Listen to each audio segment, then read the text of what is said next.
not here in 10 minutes, then that's her fault. Yeah. Sorry to be harsh, but Yeah. I'll pull a baker and like do the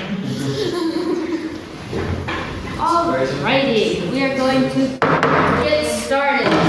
Thank you everyone for coming to the third Muriel Campbell Women and Gender Minorities Subcommittee debate. This House supports universal childcare.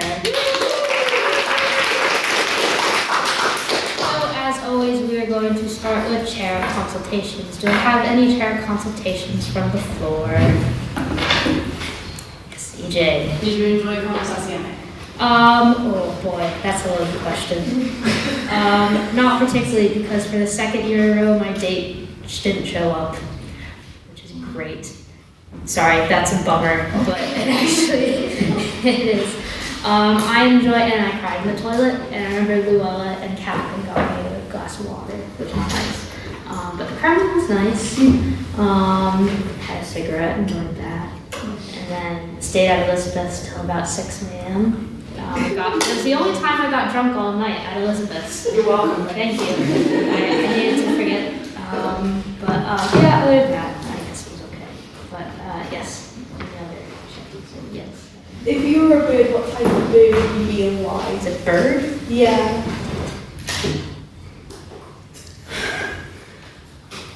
I don't know, probably like a seagull. I don't know, just like annoys people and like steals like people's chips and everything. It's called a sky rat. So like, I feel like that kind of encapsulates me and how I'm feeling lately. So, which isn't great. But anyways, any other chair consultation? Yes, Minnie? Is there anything like particular that you miss about like America, like a certain brand or like something? I and EJ will test this because we've talked about it quite a bit, Panda Express. I cannot tell you how, okay, well actually I can because on my DoorDash, how many times I ordered Panda Express. Alright, Chloe's in the wrong room, I don't know where she is. Do you want me to go? Daniel, she's at the front gate, good lord. Check the Instagram, sorry. But, yes, I'm going to bring up my DoorDash because I'll show you how many times I ordered Panda Express when I was in Boston.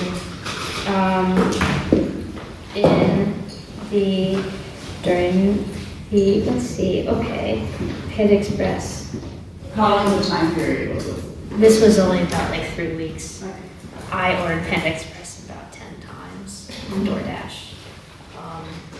But Panda Express, I love Panda Express. Fast food Chinese takeaway, orange chicken, Beijing beef, broccoli beef, honey walnut shrimp, fried rice, half and half with white rice or chow mein, crab rangoons as well, delicious. With sweet sour sauce. Yes. What is orange chicken? No, okay. No one knows. Okay, so it's like deep fried chicken and like, it's not really orange, like, huh? It's sweet and sour. It's basically sweet and sour chicken with like an orangey kind of twist flavor.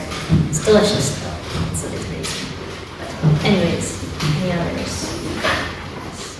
Yes, please. What did you have for breakfast this morning? What? What did you have for breakfast this morning? What did I have for breakfast? Well, I did not necessarily eat breakfast because I got back home at about 6 a.m. because Daniel and I were at his house. No, we were watching YouTube videos and we fell asleep watching drunk history on the couch. And so I went back to mine at 6 and fell asleep and woke up at about 4 and realized I had to take a shower before I come here. And then I got some beef Thai fried rice from Siam Thai, the new spot Botanic, which is quite good, I must say. It's quite busy today, so it's good that they did well for themselves. Okay, any others?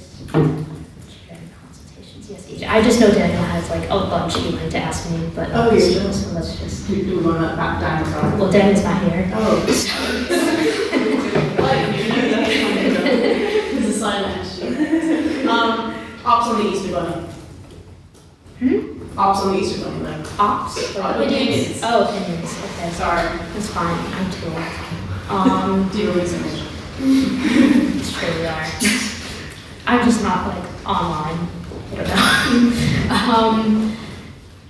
I didn't like it when I was a kid. I remember, I feel like every kid had, oh, you go to a mall and you take that picture of the Easter Bunny costume, and like, oh, you have, yeah. Did you not have, okay. But no, like you would go to the mall as a kid, and you'd have, you know, you'd have a picture with Santa, okay? And then when Easter comes around, oh, you have a picture with the Easter Bunny and the Easter Bunny costume, and then you'd have a picture with the leprechaun as well, during St. Patrick's Day, yeah, I know. Not there. We did Easter Bunny. Yeah, the Easter Bunny thing. Yeah, it was like in malls all across America. Yeah, it was a website. Very Yeah. Pretty but cool. you had, yeah, it's terrible. No photo was good photo from that. I don't know. I think of it the same way that I think of like that I thought of Santa. It's like, why are you coming in my house? Like, why are you leaving eggs around the house? First of all, I don't like eggs either. I think eggs are disgusting. So what's the point? I don't know. Like, why can't I just go buy myself some chocolate? Like, I could just do that. I don't really care for these. Anyways, yes. The Pope of America is quite consumerism, in a sense. You know, what is the best holiday in your opinion? Like Easter, Christmas?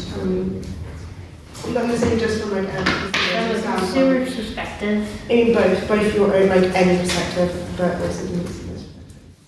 I'm not gonna lie, probably 4th of July. Not even like, because like 4th of July is all year round as well. Like you can buy American stuff. You can buy 4th of July stuff any time of year. You can buy 4th of July stuff in December. Like it's still a Target. Also, I think just the way America monetizes patriotism is interesting. It's just constant. Which is maybe why I moved over here, but you know, that's okay. Yes, I If you were to talk about an event in drug history, what would it be? see, because I talked about drunk food last night. Yeah. Let's see.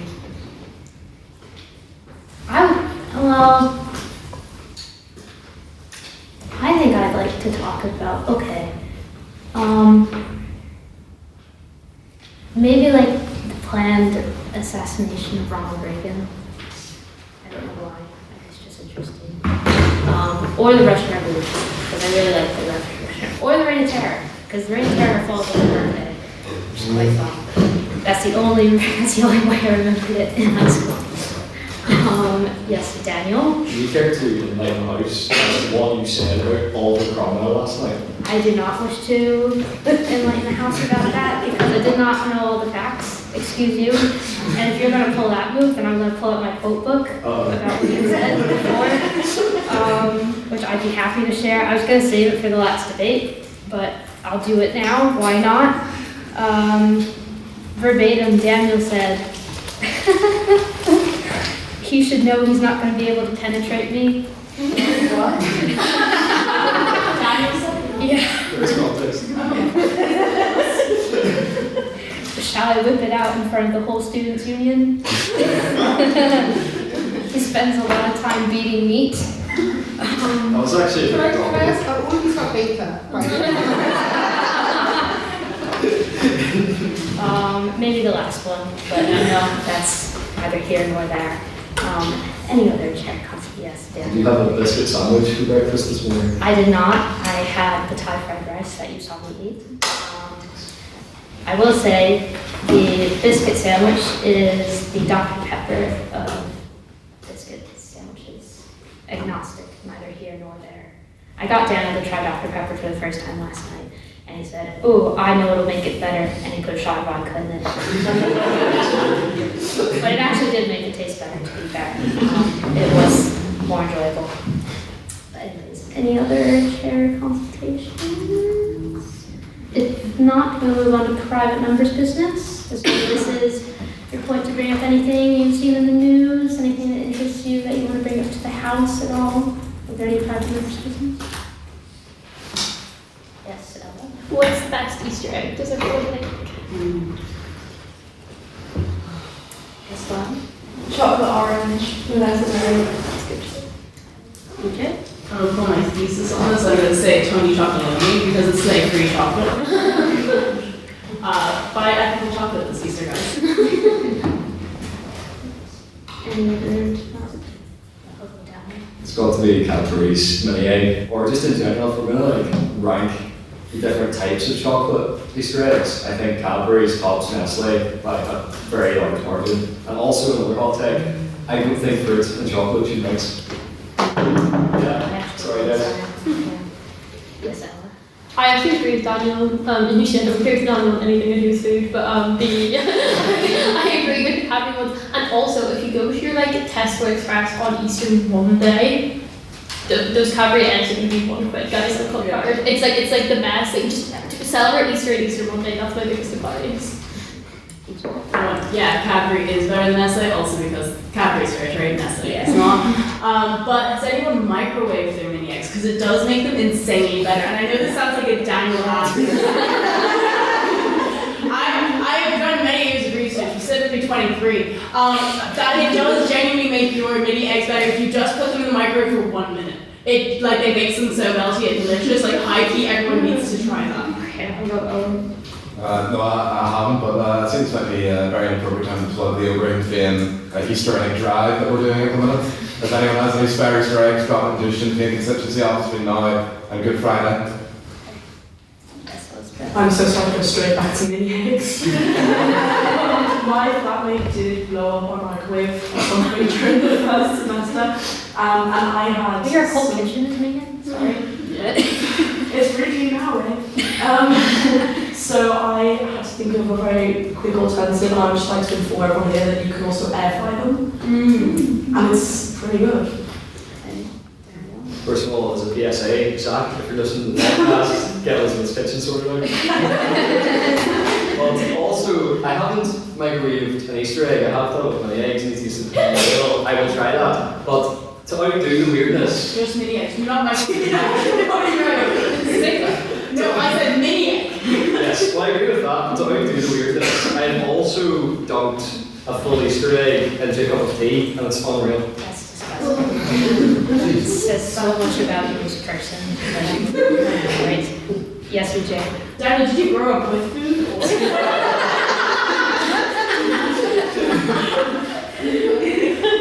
No. Any other views? Yes. Everyone's talking about mini eggs, but no one's talking about the Domino's cream egg cookies. They're really, really good. Like, it's literally a cookie around a cream egg. Yeah. Gorgeous! It's so good. It's so good. Also, Domino's in general has been great lately. Like, as someone who's like a pretty valuable customer, my delivery man does me really well. But the cookies in general are so good. The cream egg cookies, amazing. And also on a Sunday, because they don't expect anyone to do Domino's on a Sunday, it's really cheap. Like if you're a student. Oh. I think it was last week. My dad offered to get Domino's to the family. He said, "Oh, throw in a few cookies." And then when it came, it was like this weird like sludge of a cookie. Like I bit into it. It was just like yucky and all. It wasn't. It's undeserving of cookie status like on Domino's status. Anyone here rocking with a cream egg should be guillotined. Like cream egg is the worst thing that's ever been invented. It's like made specifically for freaks that would like paste in their mouth. Daniel, yes. Yeah. It's like the worst idea, guys. Let's make a hollow cream egg, and inside we're going to put the sickiest frosting you've ever thought of. It's not going to be enjoyable, and you are going to gag a little. There's also no real way to eat it. You could go all in one and like choke a bit, but if you go halfway, like it's going to get all over your. There's no good way. They should be absolutely barred from existence. Okay, I completely agree with it. Like the first bite's okay, and then it's really messy, and it's also so sweet. But like that goes for any of those like Cadbury eggs. Like even the Reese's ones are really ridiculously sweet as well, because the filling of them like hurt your teeth. I think all of them, they're just like they're not manageable as like something to eat. It's just difficult. The whole concept of them. I'm very privileged to have a one for all at the moment, which means I'm doing all my shopping exclusively at M&S. Yes! And their Easter eggs are obscenely priced, like genuinely horrific, but they are also extremely good. The one that's like shaped like a bourbon, if you, I don't know, go into overdraft for it, maybe. Of all the blasphemy I've heard during Easter, I didn't expect the cream egg to crop up on this front. But to defend the cream egg, just because it's our date doesn't mean you should enjoy it. Can I extend the motion to the floor that first believes the cream egg has done more harm than good? Can I inject that? It needs a second. No one seconded. No one seconded.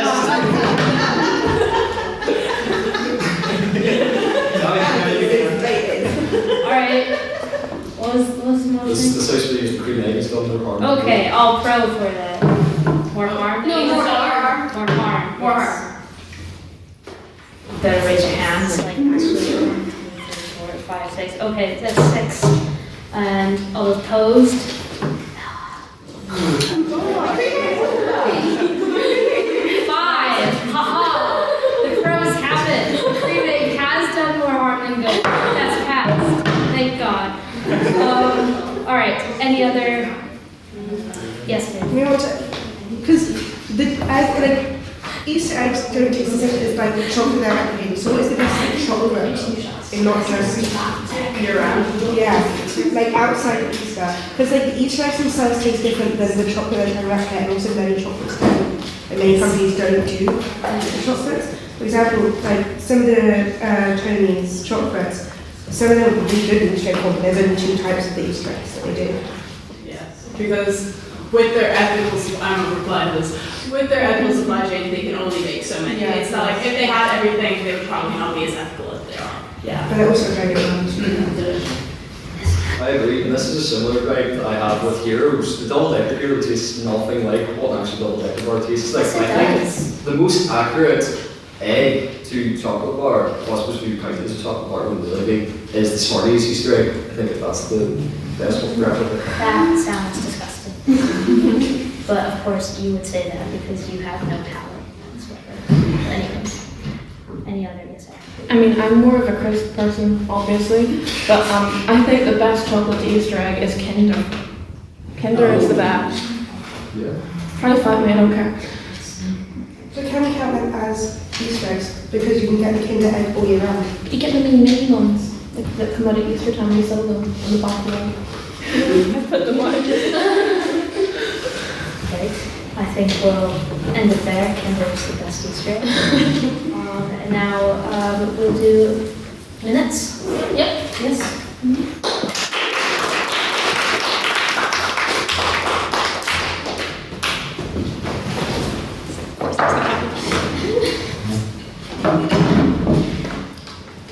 These are bad minutes, so don't quote me so bad. So on the 11th of March of 2026, the Muriel Campbell Subcommittee convened for its second ordinary meeting to debate the motion House Supports Universal. We then had chair consultations, which were great, and we also had private members' business, which according to Beth exclusively consisted of Timothy Chalamet slander. We then had our vote of prior opinion, which was 8 votes for the proposition, 11 votes for the opposition, and 14 abstentions. First on the proposition, we had Isabella, where she discussed that a spinster was something a woman was supposed to be. Being a spinster is the new bachelor. Not everyone wants to be married, minding radicalisation. Talk about men being horrible, mansplaining ruins inner peace. They believe getting kicked in the balls is the same as giving birth. Women's rights, yay. And spinsters are artists, activists, and so much more. The most captivating people in real life and fiction. They defy convention and lead interesting lives, and they're divas. Then on the opposition, we had Lyra, wearing her mother's divorce dress, which was the slay. She talked about second chance romance, tangled girlies, classy wedding with love of my life at the end of the aisle. She also mentioned you can still get married as a lesbian. There's no true definition of spinsterhood. She talked about Colm and Penelope from Bridgerton, and that the books were better, but also Nick McLaughlin's supremacy, according to Beth. There was discourse about books. Being a spinster drove her mad because a man let her down, often is the part of books, and she was forced, the character was forced into that societal role. This is, from Beth, this is kind of crazy now that I'm reading it, this is like not coherent at all, guys, but we move. Then second on proposition we had Eri, she talked about that it was £260,000 to raise a child, twice the mess with kids and a husband, not a fun life, money can't buy happiness. She told us to buy stuffed pigeons, and then from my own recollection, there was a lot about pigeons. Like, that's not bad, but I just remember the speech being a lot about pigeons. She talked about being a modern spinster is romantic, that freedom is allowed, married and kids are things that aren't that rewarding in the end. She talked about compromise. The mum is the epicenter of the family, the glue that holds the family together. Marriage is inherently patriarchal, takes away women's individuality. There's been so many curse words in this, and I do not need another word fine, so I'm having to censor. She talks about the fact that it spits in the face of society, and you shouldn't mate for life. Okay. Second opposition, Peggy. Spinster definition is out for prime, not wifey material, insulting whether willing or not, should not center marriage, centering men. Women are never truly out of their prime. Being a spinster indicates that life is over, shows an acceptance of lacking. There's an existence away from men, does not make your identity being undesirable. I'm just going to move on to it. You should value your relationships more, live your life, a man will rise to your level. Spinsterhood is meant to be miserable, so you should be spinster. Then we had third on proposition, we had Catherine, who gave her maiden speech. She talked about marriage is not the only answer. She talked about the fact that her boyfriend Tom is messy and is mega based, according to Beth. World 1, happy life. World 2, happy life is spinster. World 3, sad life married. World 4, sad life spinster. Beth said that was really good BP. God awful husbands on TikTok. Divorce, who's impacted most, often the woman. Cost thousands and emotionally draining, not something that is afforded to certain women. She said kids are desired, choosing being a single mother is better than being forced to have a man in your house. You only have one life, greatest happiness for lowest risk. Marriage for closed doors that spinsterhood keeps open. Marriage is a girl's dream, but in the world with these men, why would we? Then the third in opposition, we had Grania. A spinster is a woman who hasn't been picked. It's not necessarily a choice. That's currently my situation. Bachelor is always attractive. Men not being married is an attractive thing. Girls got picked by their parents to be spinsters to care for them. That's the history. The implication that woman has an expiration date is inherent to being spinster. Spinsterhood is life expected. Spinsterhood is a life expected to lead alone, unless you prefer a group of single women. Not every marriage is draining. Where do unmarried taken women exist? You wouldn't change it. Then we had EJ, who's fourth on proposition. Beth says that I should try to summarise her instead of repeating her jokes in a worse way. Thank you, Beth. EJ is the most eligible woman in the nursing home, which I'm assuming is whatever club master's students are allowed into. Like a horror sequence, little old ladies beg her not to get married, advice she definitely is following to a T, unless of course she's married Colin Firth. Then discusses TikTok wives and this saw-like relationship they have with their husbands, from being fed dog food to getting a butter dish. We have been exposed to the worst conventional marriage has to offer, but if you dare to question them, then it's, oh, you just don't know him, he's so fine, these are the type of jokes we have, ha ha ha. Women are so often ignored and forgotten about after giving up their career and aspirations to pump out annoying kids with ugly men. Diva is the female version of a hustler. I did say that right. Spinster is the female version of Bachelor. Talks about Leonardo DiCaprio. This is what I think, she says Leo, but I think it's Leonardo DiCaprio. Just mad about aging out of the Leo's age range. Next, fourth in opposition, we had Eri McCrea. All she said about me was that when I'm saying she's referring to me. She threw up on me once with an F. That was not in my speech, that's just Beth outing me for something I did on a bad night. And then that closed the debate, because apparently I said nothing other than that. Question for the proposition, Elizabeth asked one and then EJ and Peggy answered. Question for the opposition, Elizabeth asked one and Ella and Isabella answered. Abstaining questions, Ash asked one and Isabella and Grania answered. But we then had the vote on speaker ability, which consisted of 12 votes for the proposition, 17 votes for the opposition, and 6 abstentions. Can I take minutes as read?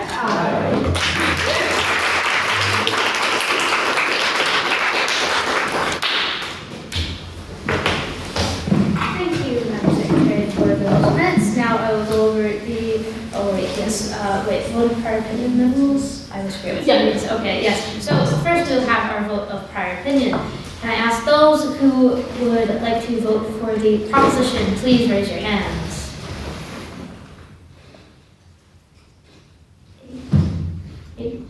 Yeah, I didn't see it. Oh, wait. Yeah. So 8, all those who would like to vote the opposition, please raise your hands. 1, 2, 3, 4. Yeah, 4. Great. And all those who would like to abstain, please raise your hands. 1, 2, 3. Very good. There we go. All right. So can I have, do you have the, Oh, I should figure it out. It was 8, 4, 3. Okay, 4? Okay, 8, so 4, 3. So 8 for the proposition, 4 for the opposition, and 3 abstentions. The proposition takes it, and the vote of prior opinion.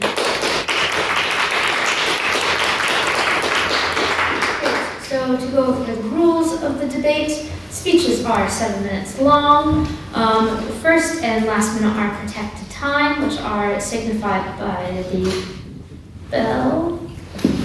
Thank you. After the first minute, you are allowed to ask POIs, kinds of information. Please keep those short and limited to 15 seconds. If you don't, I have gavel and I will bang it. Also, there is a rule about swearing. If you swear, you owe the house, me, a bottle of port, Ella, 4, which you will pay. So please do not swear. If you do swear, pay it timely, please. Okay, that's it, right? Yeah, all right, great. So I would like to invite our first speaker for the proposition, Eri.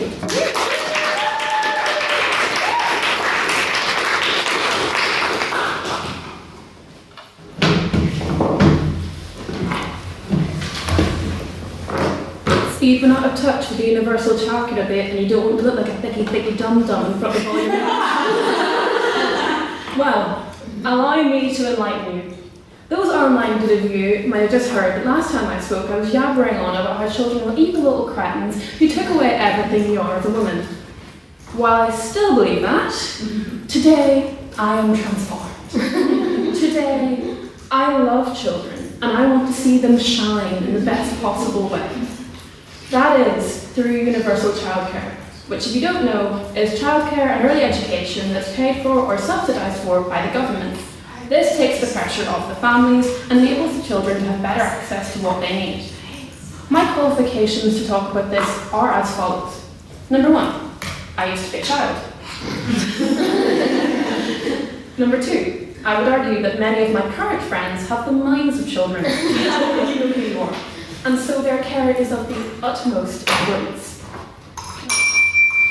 If I have children, sure, I want nothing more than to escape them for a couple of hours and go to work. But in all seriousness though, this country's childcare needs improved.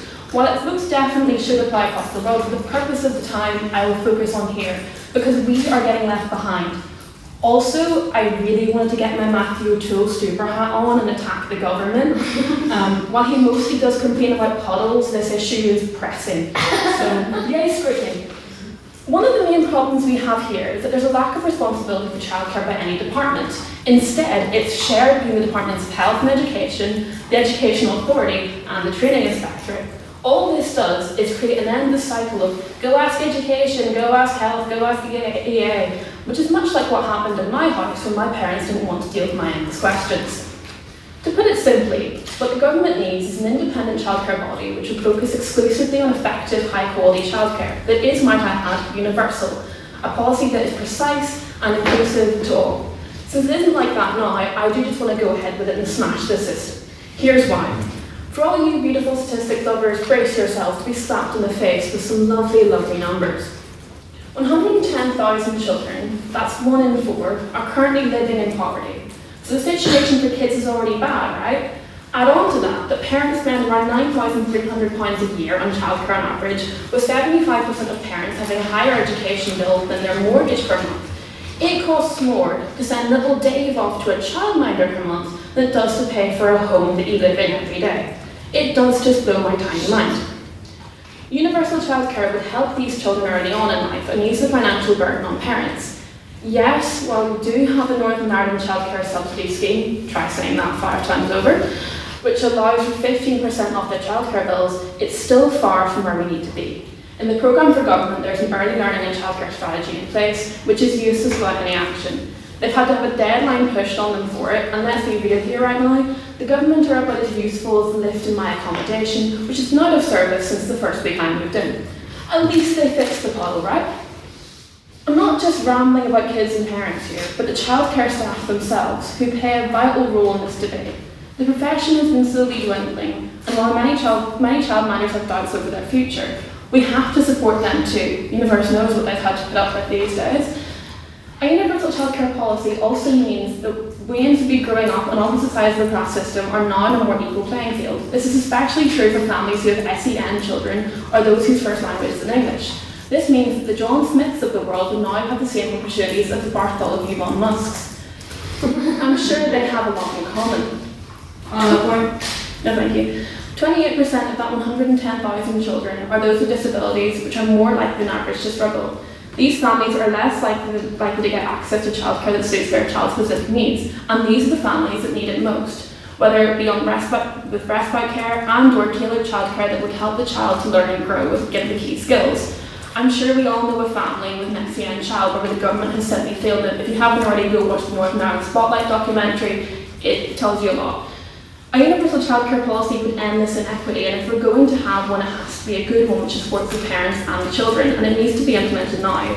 Studies have shown that early childcare education and childcare that is high quality help with their well-being, emotional skills and their social skills. And if it's free, that's just even better.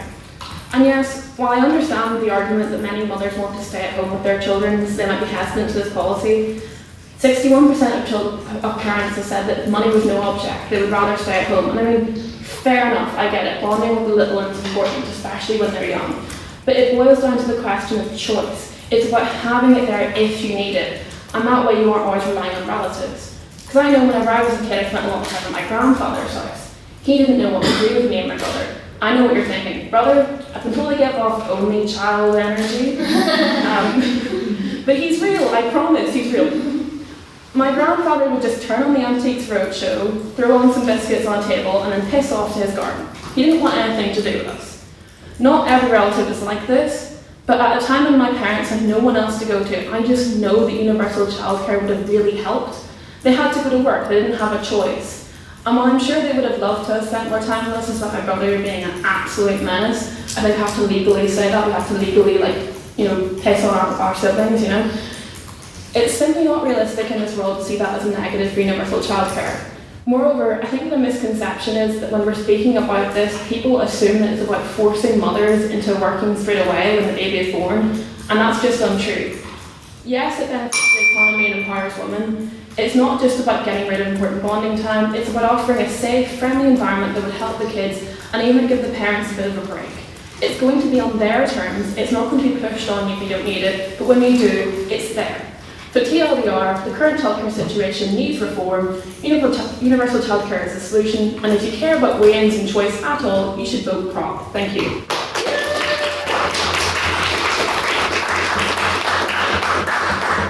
Thank you for that fine speech, Eri. I now invite first speaker for the opposition, Chloe.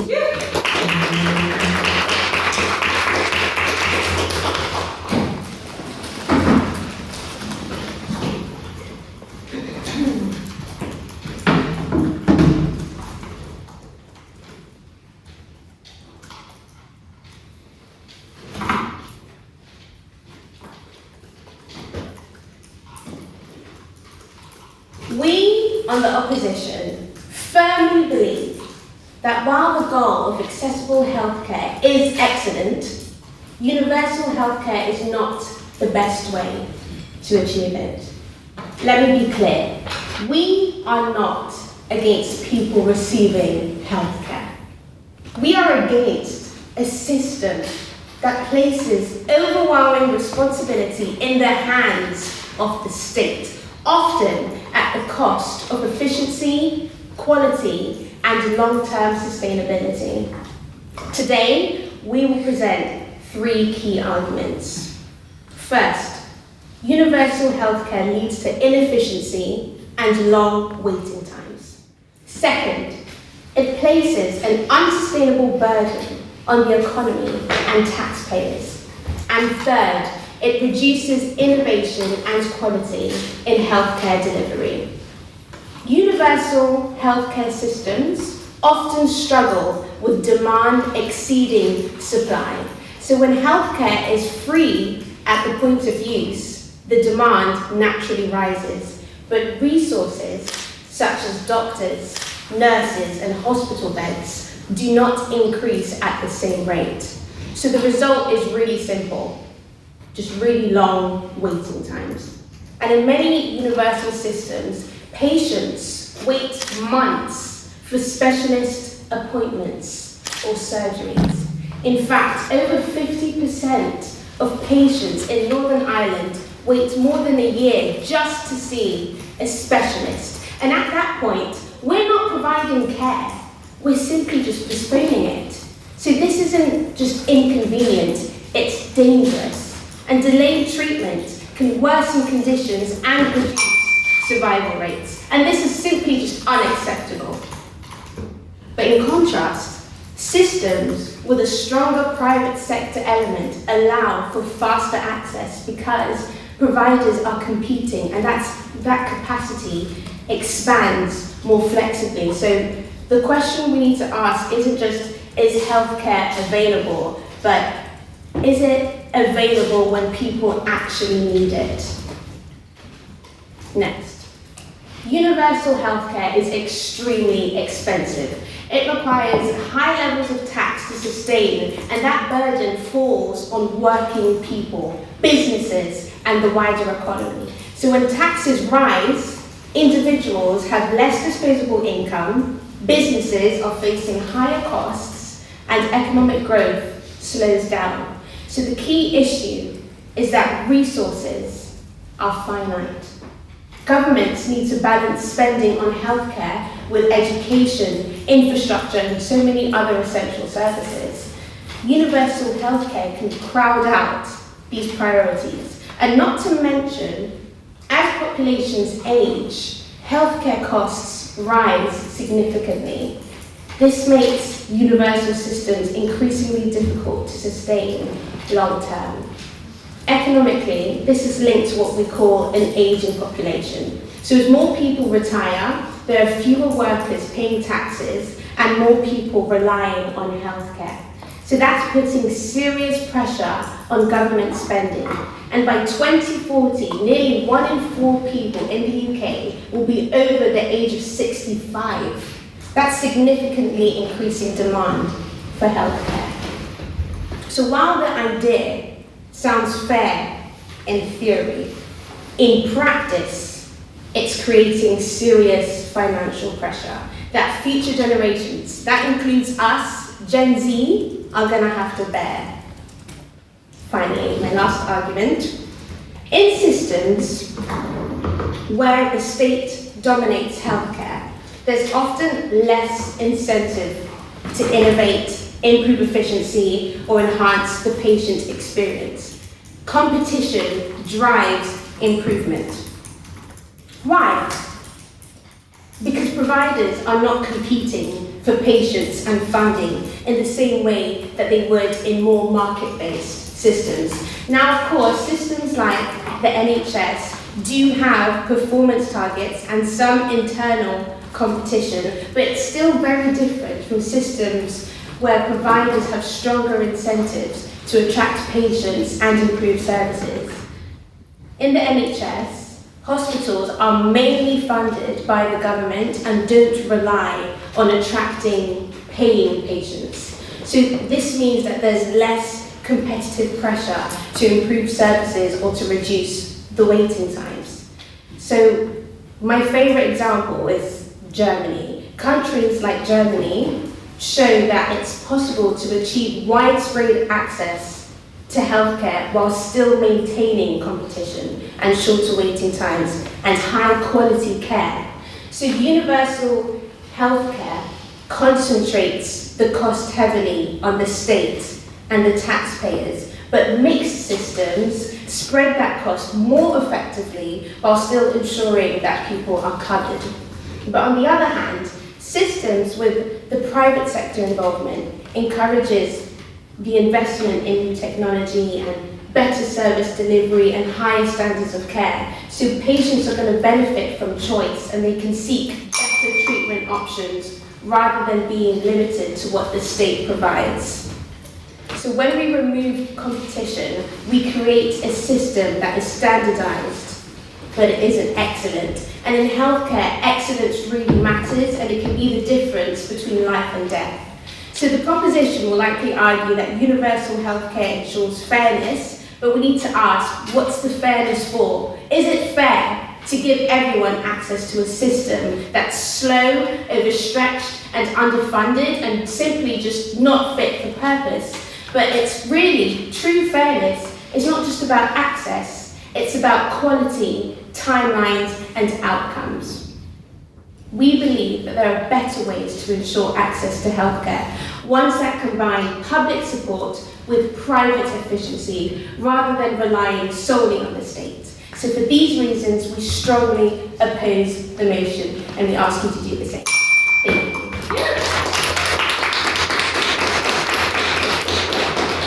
Thank you for that fine speech, Chloe. I now call on the secretary for the proposition made.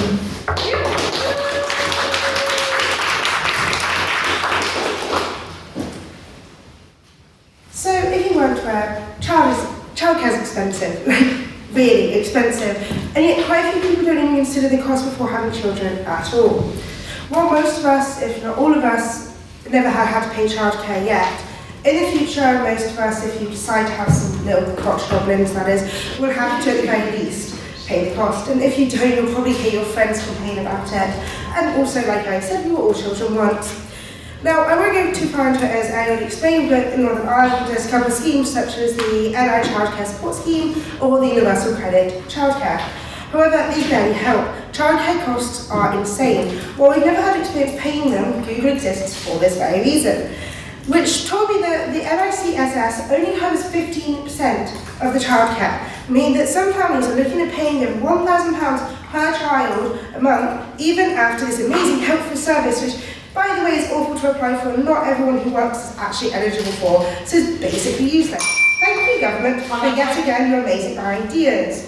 Sure, go ahead, EJ. Should parents not just consider the cost of children before having them and account for the fact that they will have to pay for childcare? Yes, you can notice the cost of things is going up at an exponential rate that people aren't realising. People that have 2-3-year-olds now that are having to pay for that childcare, they might have been in the same income as they were back then. However, the cost of everything has gone up, so including childcare. It isn't something that you can predict.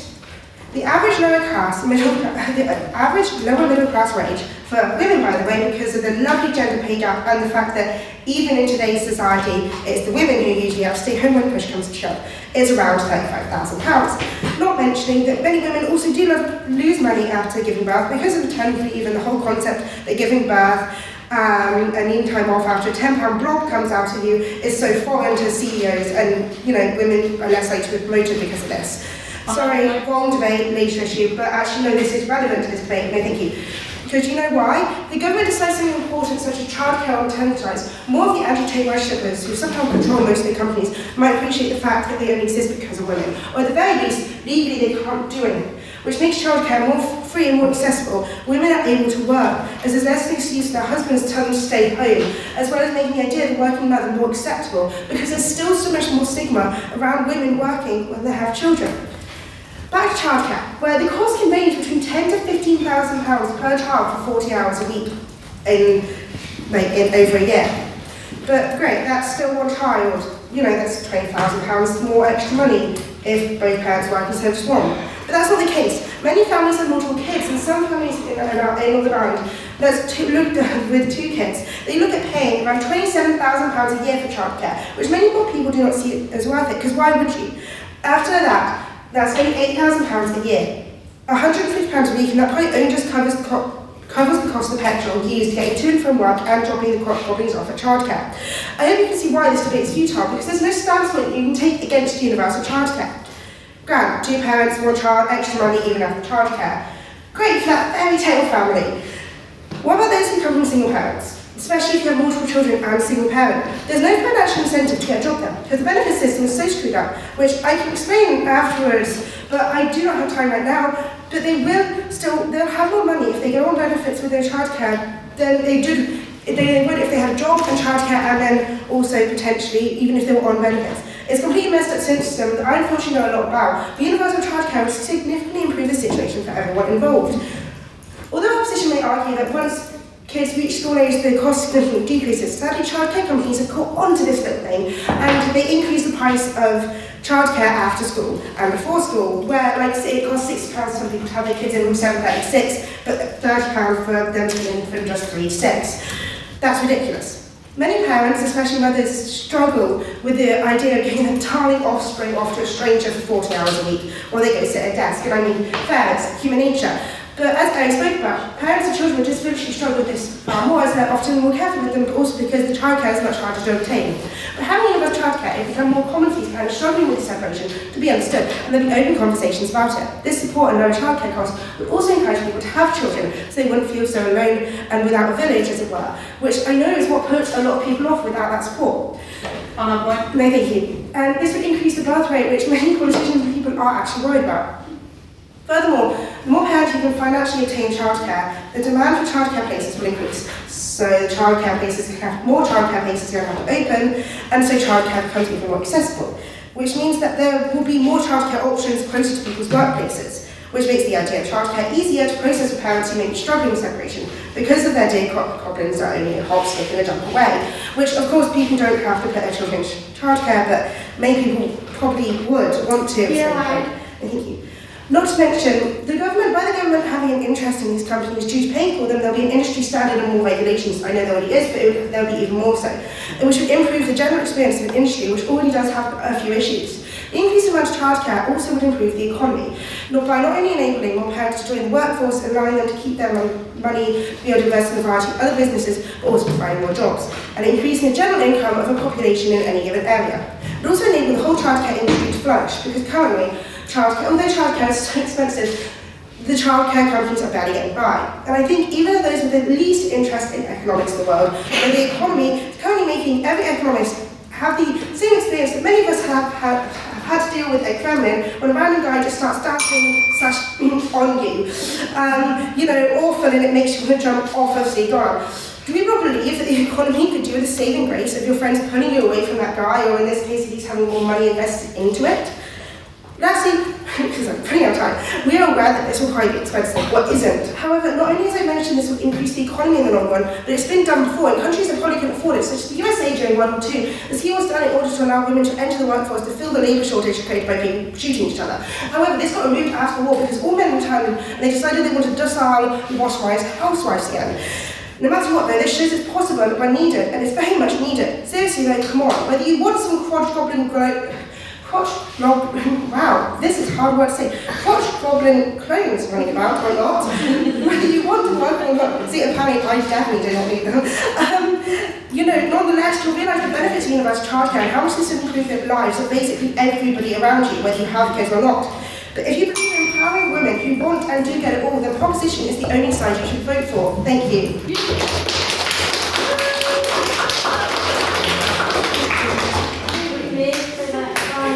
I now call on second speaker of the opposition, who's also giving her maiden speech, Isa.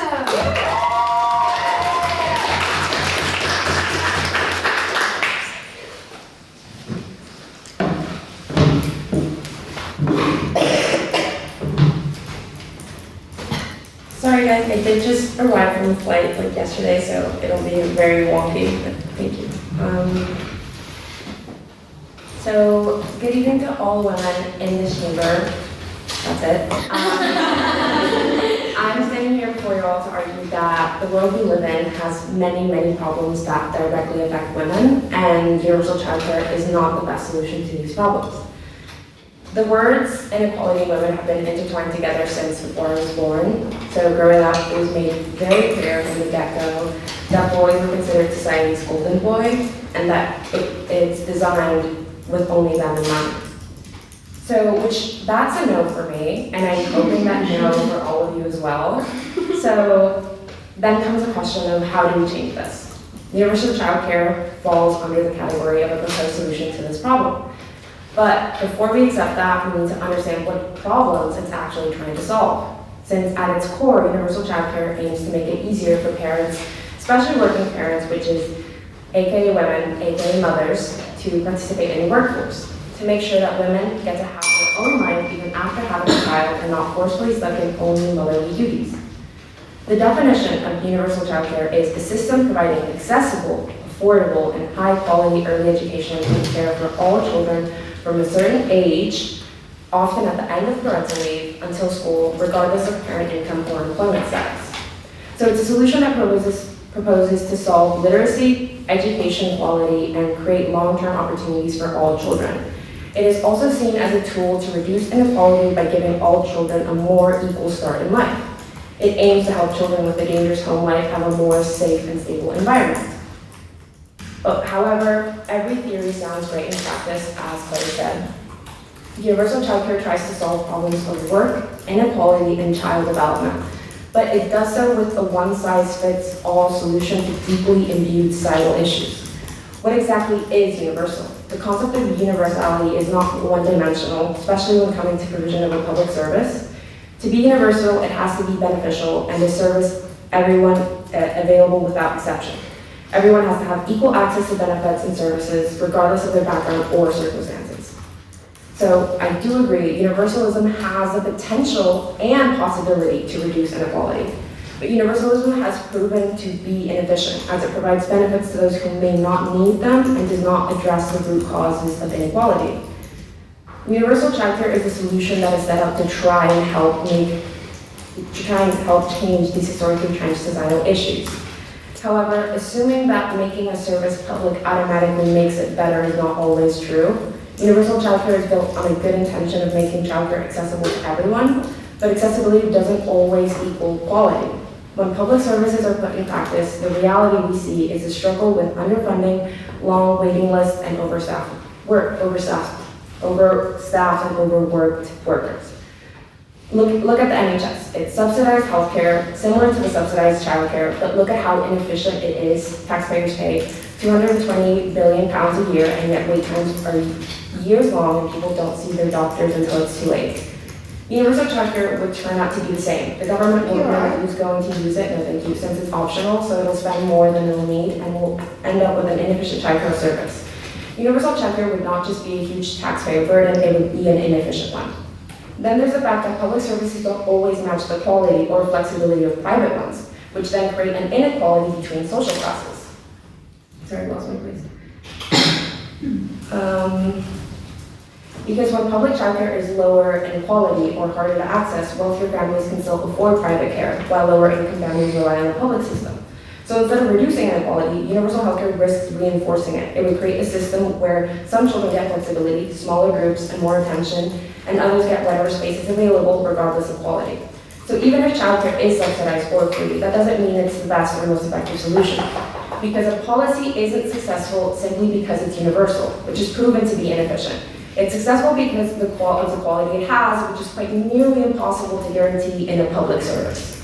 I mean, when thinking about the mothers this solution is trying to help, why would mothers feel comfortable leaving their children that are close to infancy in a daycare where the staff is spread too thin to the point where they could endanger children and where the building has a potential hazardous chemical leak because of low funding?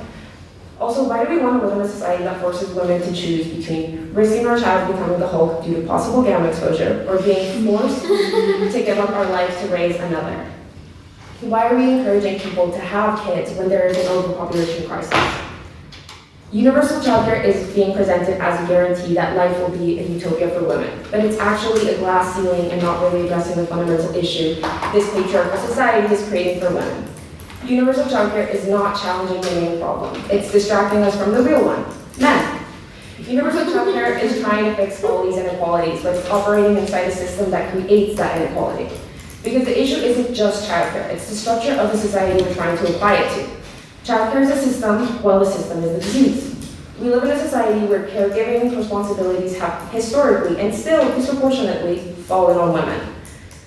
That's not accidental, it's the result of the long-standing social and economic structures that shape who works, who earns, and who cares.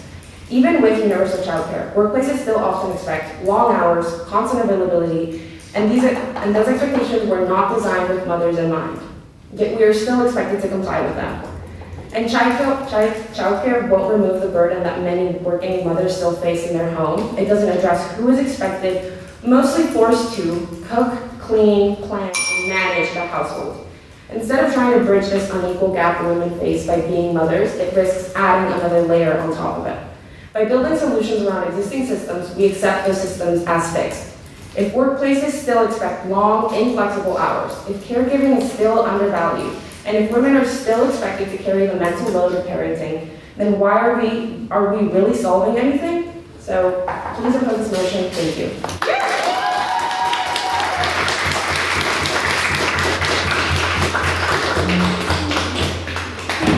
So that was wonderful lady speech. I now call on final speaker for the opposition.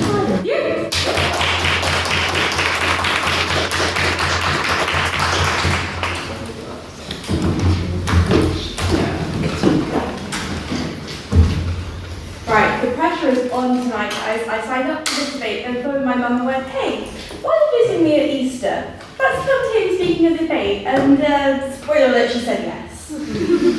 I also want to preface this by saying that I don't want kids. Like, simply picture a big neon sign above my head with I don't want kids in all caps and multiple exclamation points. I really, really don't want kids. And I can see most of you now going, but why is she standing up for advocating for universal childcare? The short answer is, like Eri and Maeve said, we were all children once. Yet I have the slight advantage of 3 younger siblings aged 6, 7 and 8. So believe me, I know what I'm yapping about here.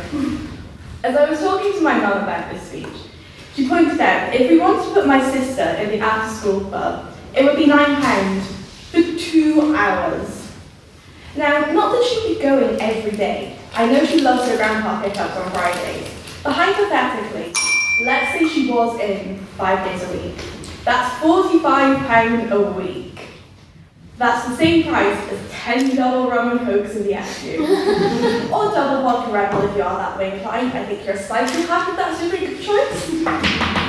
So I found myself asking, why should my parents pay someone £45 a week to hang out with my sister for 2 hours after school, when I would watch her for a whole day for a mere bag of mini eggs? I'll take 2 tomorrow, it's a sleepover. We have a lovely family friend who works as a teaching assistant. However, his salary only just covers the childcare for her 2 kids.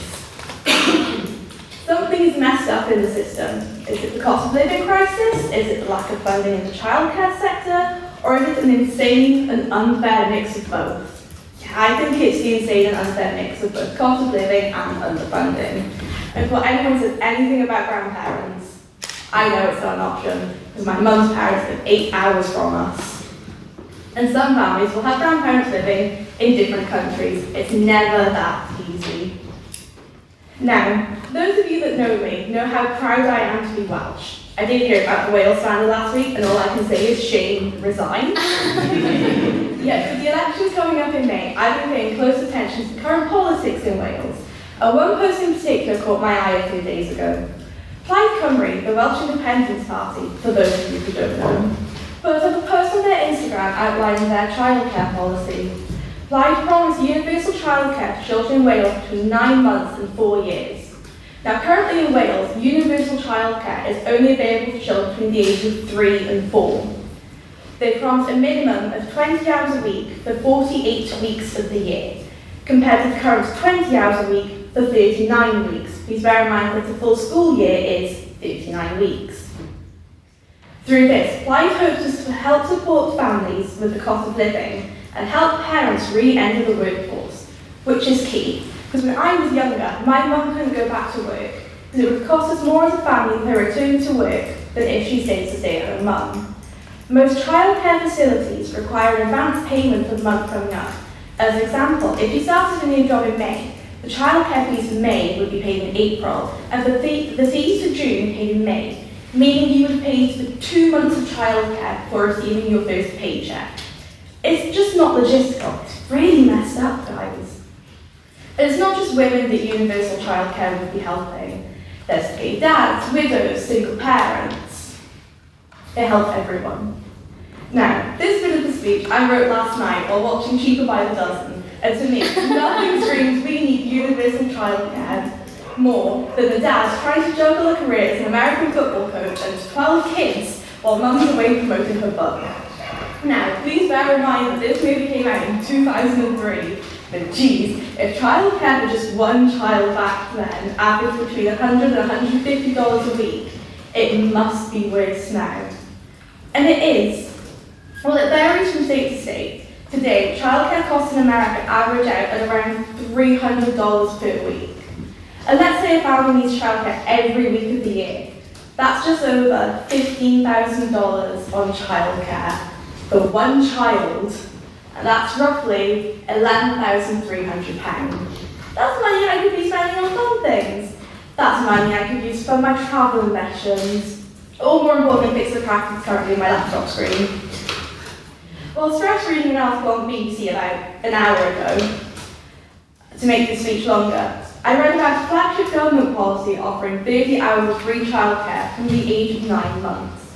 However, a woman from West Yorkshire said that the system was unfair as his son was born mid-April 2025, but they won't receive any funding for him until the April of this year, when he turns 1. Meaning that at the moment they are paying £800 a month for childcare. She said if they'd been born 18 days earlier, they would have received the funded hours from January, and that would have dramatically changed their monthly costs.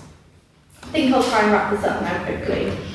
But basically, my point is, my parents don't pay for my sister to go into childcare because it's cheaper to run down to Tesco and buy me as many bags of mini eggs as I want, even in the cost of living crisis we're in now.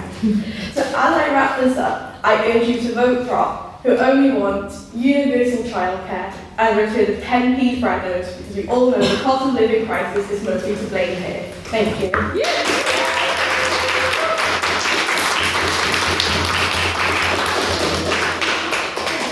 For that wonderful speech, I now call on the final speaker for the opposition, EJ.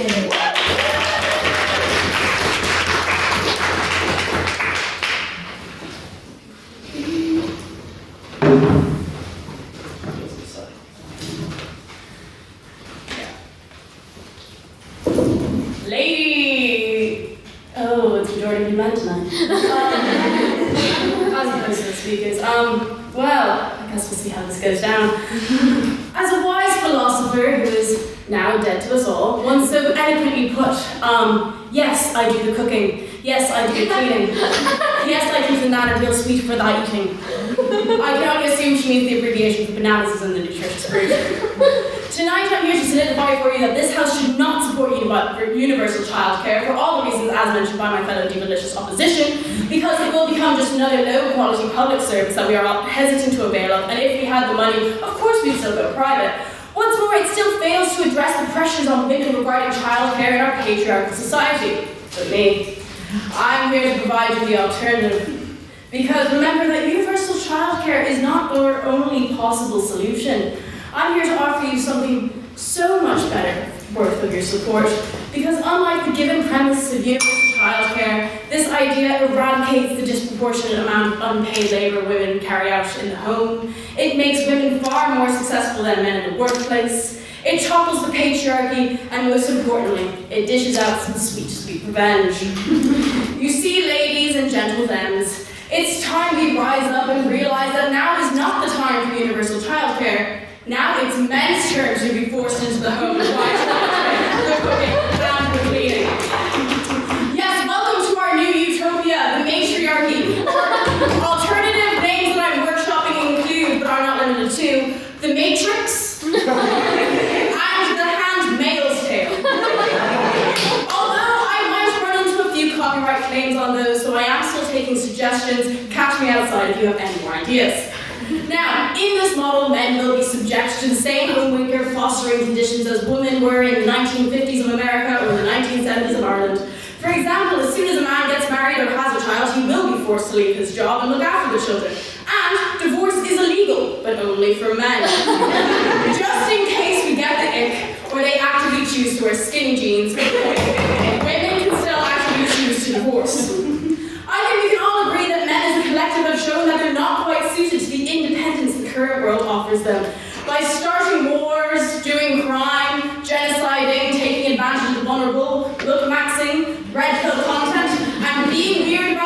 blinders to the extent that they all went and got the same stupid bald on the sides, runway strip Brazilian haircuts.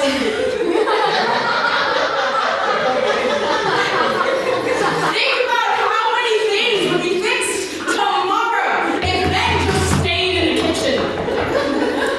Men used to die in war, but now they're making me peg them and pay them off. So the roles are already basically reversed, so why not take advantage of it? Let's flip it around fully and make men the domestic goddesses they've been on their knees begging us to make them. I truly see no downsides to this model, as it allows children to be taken care of full-time and will solve countless issues in our current society and international politics, not to mention it enables girl boss maxing. Women will be the most successful they have ever been by exploiting men for domestic unpaid labor.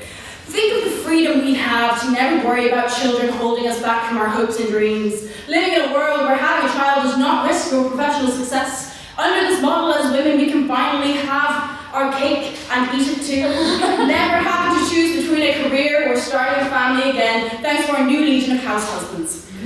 What's more, if that family does start impacting your success or your mental health or your general aura, or you want to start banging your much younger secretary, classic. We as women and mothers can now pop out for milk, or run down to the corner store for some cigarettes,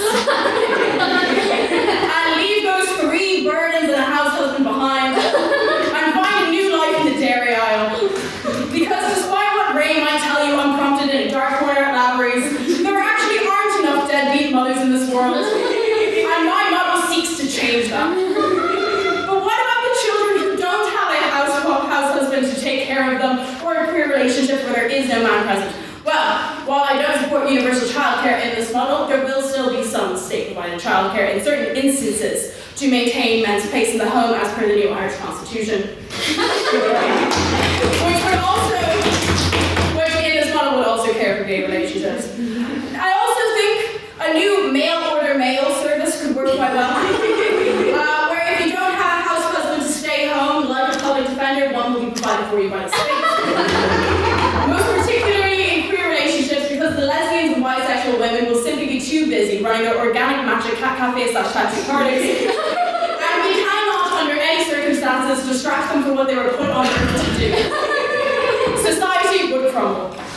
But what if men get male hysteria, or the other illnesses of women at the time? What if they don't want to do the nurturing, or what if they're just not good at it on purpose? Don't be silly. There were plenty of housewives that weren't cut out for it either. We'll just simply do as they did, and the men that don't comply will be given the option of a lobotomy, being sent away to live on a farm, or being given a strong prescription of Xanax and a vibrator. But why this over universal childcare? I'm gonna get this. Well, as we discussed, universal childcare won't work under the current patriarchy, as even with work from home solutions and daycares, as soon as children come home, working women are forced to put their careers aside in favor of unpaid labor and childcare disproportionately. So while working men get to come home to their families and they continue to work on their papers and the study with a glass of scotch while their working wives get the dinner on and occupy the children, men under universal childcare still do not pick up more unpaid labor, nor do they work from home, nor when they work from home. At the heart of this issue, we need to solve the unpaid labor crisis for women, and my model does that. But what about inequality? But what about it? I'm not looking for equality. I'm not even looking for equity. I'm looking for revenge. For true equality cannot exist until men themselves suffer systematically under the scale women once did with regards to childcare. Forcing men into homemaking roles they once condemned us to solves everything. Universal childcare is a lie sold to you by the patriarchal idea of modern equality. But how can there ever be real equality with the historical precedent we have?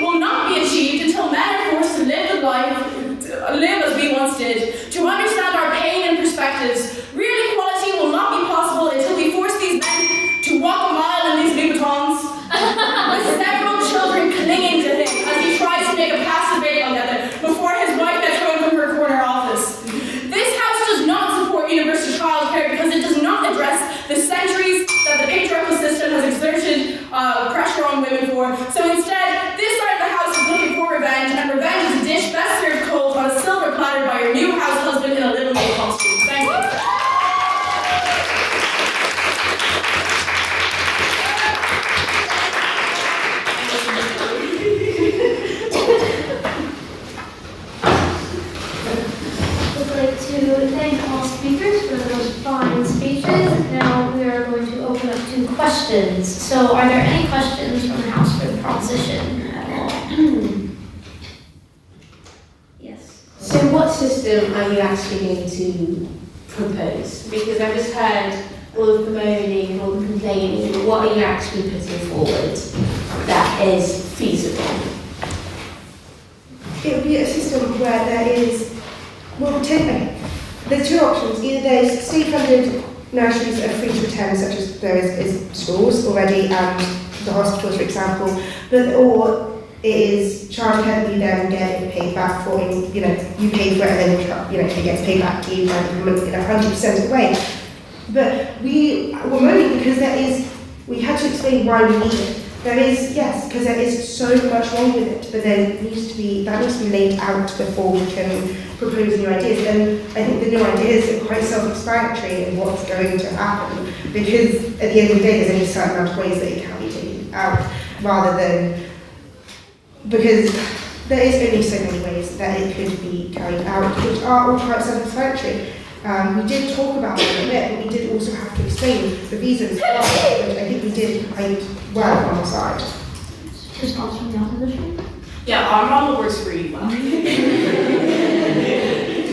hey, it worked for thousands of years. We're just replacing the people that are doing it. It's their turn to do it. Do you have any questions for the opposition at all? Can I ask one? Yeah. It's fascinating the concept of the role reversal and leaving the men at home. Me and my husband share responsibility very well. I mean, had food poisoning, he knows how to operate both an iron and Hoover, he came very well trained by his mother. How do you propose, if we're role reversing and we're looking at keeping our men at home, how do you propose we look at the labour shortfall?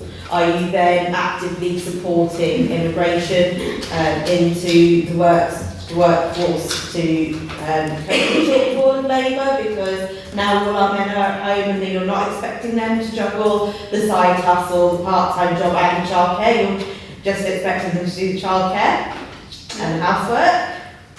We manage it.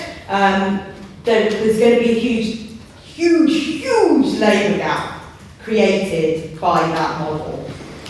Yeah. How are you proposing you're going to get around that? And how are you then motivating young men in the education system to better themselves and have careers and have education as we're doing for women? Yeah.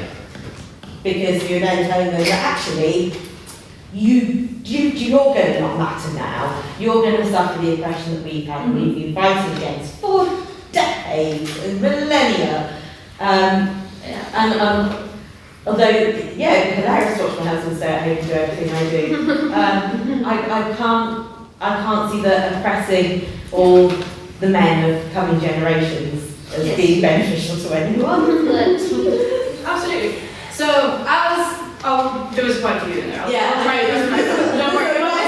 If I miss something, They've got some generational experiences. You guys haven't. So, as someone currently trying to get a job, I would quite benefit from a labour gap myself as a young woman with 3 degrees. So we actually, as a whole, we would benefit from a labour gap because we're seeing like tons of educated young women who really want jobs are not being able to get them. So this would create that gap in the job market we're all looking for. Also on the subject of men that are getting university education and trying to better themselves. As someone who's met men in university education, it's not always necessarily that they're, but I'm sure men have hopes and dreams, I don't know. But like that, women for so many years, like the purpose of this model is to flip it on its head. Like men don't have the choice because women don't have the choice. When women went to university originally, they were told like, oh, MRS degree, you're here to find a husband. Guess what? Now you're here to find a wife. It's obviously it's a very much a philosophical model that I'm putting on your head to kind of try So to would you then hope that in 200 years time that it would be you then upon an equal footing and come back to it? Yeah, so it's kind of this thing where if we ever want to achieve real equality, they are going to have to be oppressed at some point. Is the model I'm running, where like women for thousands of years, like before recorded history, like have been in this domestic role where they've been oppressed, they were considered citizens in Rome, like all this kind of stuff. It's time that we do that for a few years, decades, centuries, because I feel like then they will fight for their independence, and then we can be like, okay, so historically we were oppressed, historically you were oppressed, now we can figure out some equal footing, because to just be like I've always had these frustrations where it's like, women have overcome so much to get where we are. For us to all sit at this table is insane, like this wouldn't have been thought of 300 years ago. But we've fought so hard to just be equal with them. And then they're like, oh yeah, no, that's cool, like sorry about the press and all that. Like you can come sit at the table with us now, it's chill. So it's kind of a case of like, now we're just equal, but like there's always going to be some inequality because of historically how we were oppressed, and historically how we were viewed, and historically how we've come up, and there's always going to be men that view women in this historically oppressive sense. So it's time that like women get to go with that, and I feel like it has to be flipped on its head for a few centuries to do that. Right, response from the I'll take that one. I think if that is like the society and the world we live in, I think I've seen enough mass lesbian fireflies on my TikTok to know there will not be a labor shortage, we will be the sick hands. And then do we have an abstaining list? Can I ask what you know? I'm doing Yes. I think the concept that was brought up, and all the speeches on both sides, whether women can have it all, like that was something that a lot of people talked about, like, and I do think it's a really interesting one, because I think like when I was growing up, I know I'm still growing up, but I'm not mature yet. But in terms of when I was a kid, it was like the whole girl boss feminism thing. It was like, women can have it all. And now I think the thing now where it's like, I think a lot of people have realised that like probably not. Like it's ridiculous to ask a woman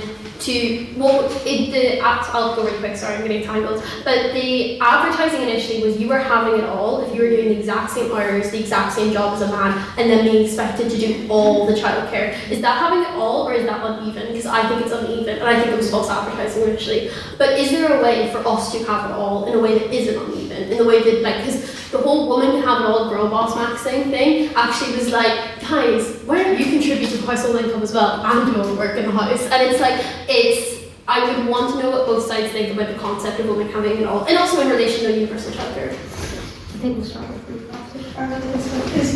So I think that at the minute, women do try to have it all, however, when they do, it comes at a detriment to the family. The family themselves can't, like I was saying, it's quite expensive, and most of the time people can't, women can't afford to go to work even when they want to because of the childcare costs. That by having universal childcare, it would mean that women can have all, because not only that, it would also make the idea of the childcare be actually an issue that is the general population's issue, not just women and not just mothers, a bigger thing. And so because of that more awareness, you know that it would push the awareness into, men's circles, and then they'll be able to then also see that it isn't just that they might take into the childcare as well, but by having universal childcare and childcare being free, women are more able to go into the world and have it all because they can afford. It isn't becoming a financial burden on their family for them to also want to go to work, but also they'll be able to afford the hours for them. Even if they're working 4 days a week, the child could be in the childcare for 5 days a week. So even then, even if they are expected to do a little bit more because they're actually able. One, I loved your idea. It's not feasible. And at the end of the day, it potentially still might fall onto women, or even actually anybody, because men might be the people that stay at home, but whoever's on the 4 day a week, their child can still be in childcare for that 5th day a week, so that the housework and stuff can get done by whoever is at home during that day. Response from the opposition? Yeah. So I think a big part of it, like where women have always suffered this inequality when it comes to childcare, and even universal childcare will not address it, is that men are not socialized within our current patriarchal society to take care of children. Like, women are given baby dolls when we grow up, whereas men are given Transformers. So it is an interesting concept, which is why I went for this like side that I did, because like in order for us to have a childcare model that works where like both parents are like doing so equally, I do argue that like men will have to be socialized to be the main caregiver for some generations. And then eventually we can talk about a 50-50, because even in relationships that they're like, oh, we do 50-50 childcare, when you list them, women are still doing substantially more. Like, I love my parents, don't get me wrong, but they say they take very 50-50 chances to it. But my mum worked for my dad's company and then was taking care of the three of us plus all my cousins that live with us. So that was a substantially longer list of things doing at home, whereas my dad went to work, came back, dinner was on the table, he went to bed at 9 after watching Anti-Swear. So it's like, there's an inequality within society as we have it now because of the historical precedent I talked about. And I think, once again, with feasibility, like, we are going to have to address that in a major way. We don't quite have to go to the extreme of enslaving men, but I would like to.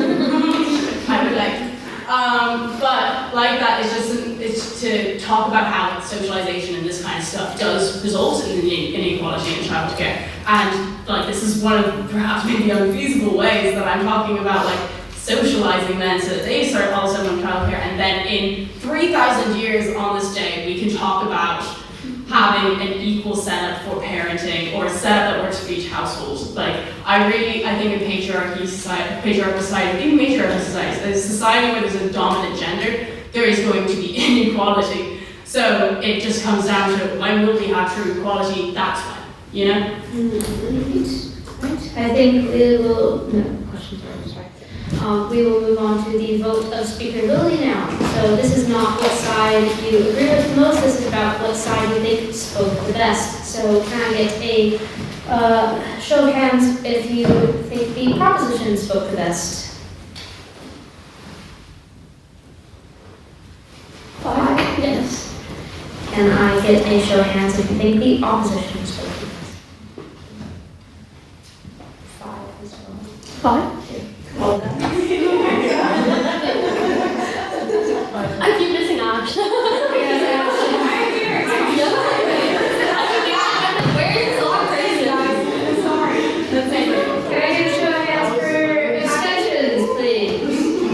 3? Go 5. 5 down. Wait, when you miss Ash, that's 6. Was it 6? No, it was 5. Because I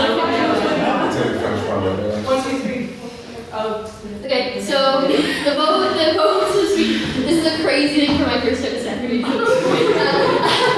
The vote of speakability stands as 5 for the proposition, 5 for the opposition, 5 for the abstention, so the motion falls, or just stays the same. It falls. The motion just chills. The motion just exists in the universe. Happy with it? Yeah. Alright, so if you announce this beforehand, Daniel let me plug down there to the venue tomorrow. It's our bar crawl where Daniel and I hide, and you have to go to bars and find us. Where do you think we should go? I think we should go to bars because it's not interesting. You'll all be found there. For sure. Because that is where my second favorite society always goes. But anyways, we might be going to bars. Who knows? To hide. I will not be looking for anything in Boston. Well, if we're there, we can spot us quite easily. It's always empty. What else? Also, I am announcing our next Women's Subcommittee debate. This is not going to be our last one. We are having a fourth one on the 14th of April, and this is the motion that certain council members shot down. It is this House, oh God, I can't remember. Believes that men just... Yes, this House believes that men just can't get it done. You can say, it's up to you to decide what the it is. I have a certain it that I think it is, but other people might just thank you for laughing. I appreciate that. I have not put it on the sign-up sheet yet, but please, if you have interest, let me or Ella or Beth know, or anyone really who likes women, you know who they are, obviously. tell you. Sorry, Lisa's freaking out. Anything else? Oh yeah, so the debate's on Thursday, guys. So if you're in Belfast, please come. Because it's Holy Thursday, so it's going to be hard to get turnout. You've already heard me saying this, but it's our last sock collab, which is great. So it'll be part of the breakfast charity, so that means that they're eligible for the Dunham's Vetty Cup, the Vetty Cup, the DD Cup, if you will.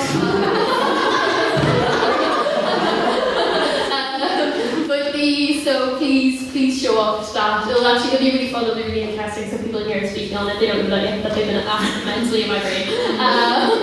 And yeah, it'll be really good. Next week is, so if you know anyone who's really desperate to speak next week on the CU Club, or kind of like not really CU, we'll figure out that comes to CU Club, but the separate religion and politics thing, that is so popular. And I mean, I'm getting harassed left, right, and central on my WhatsApp DMs about that debate, and I just have to pick the speakers, and the speakers are going to be picked on Saturday. And I mean on Saturday, curtains drawn. So if you know a friend who wants to speak in that debate, like I can't pick everyone. We can't have like a 9v9. So it is what it is, and I'm really sorry, especially because anyone here really wants to speak on that debate, because you might be speaking, you might not, but I'm going to take into consideration of who hasn't spoken a lot, who expressed interest in it sort of in January, because I'm going to be real with you, there's people who asked about it in January. So please spread the message of that debate's in quite high demand, and not everyone will get to speak on it, because I have replied to people, but I also need people to stop messaging me about it. It's crazy. But yeah, okay, that's it. With that, I would call this meeting adjourned.